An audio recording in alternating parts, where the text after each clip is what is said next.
Hey, church family, this is Pastor Joe, and I am down here in South Louisiana visiting family for our family Cajun Christmas, but really wanted to just take a couple minutes to remind you of two really big transitions that we have coming up in 2026 here at Bridgeway. The first is that on January 18th, we are going to be launching a new service schedule at Bridgeway. We'll be moving from having our 8:30 worship, 9:45 life groups, and 11 a.m. worship to moving to a new schedule where at 9 a.m. we have worship and life groups, and then at 10:30 we have worship and life groups. This is all being driven by the fact that we really feel like this whole next year for us needs to be a year of connection at Bridgeway. And the best way for us to connect people into the body and make them feel like they're a part of what we do is to get them plugged into a life group. And we're running out of space to launch new life groups. Now, we already have a ton of life groups that meet not on Sunday morning. They meet during the middle of the week, all of our college groups, most of our young adult groups. But Sunday mornings is a time, especially for those that have children, where it just makes the most sense for them to meet as a group together, and that's where we're running out of space. And so our goal is to open up new space, is to multiply new groups, and to plug new people in to the community at Bridgeway. Now, what that means is that not every group will meet at both times. In fact, we're going to focus almost all of our groups that have parents in them to meet at the 10:30 time. So they'll come to worship at 9 a.m.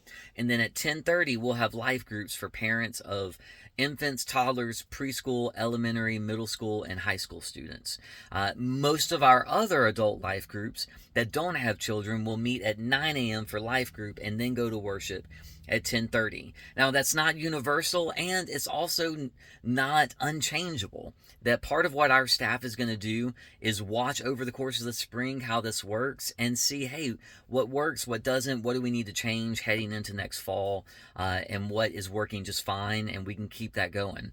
So just know that we're going to ask a lot of flexibility from you. We're going to ask a lot of prayer from you as well, but we're really excited about the growth that we think we can see happen in our group ministry as a result of this. So that will all start on Sunday morning, January 18th.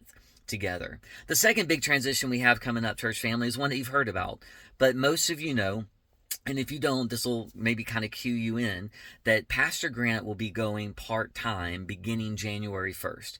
He'll spend the next couple of years working part-time, and many of you have asked me, well, Joe, what does that really mean? Does that mean that Grant's leaving, that he's going away? And it does not. What it means is that he'll just be in the pulpit a little bit less, and he'll be around the office a little bit less. Now, when I say a little bit less, that's exactly what we mean, just a little bit less.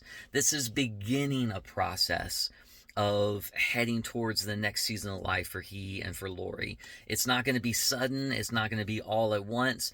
And it's going to be something that, again, we're going to try to walk honestly, tenderly, and something that we are going to try to be as clear about along the path as we can. And so you'll probably hear more from him as we go through the process on that. But mainly we wanted you to remember and not to get lost in the holidays that transition was going to begin.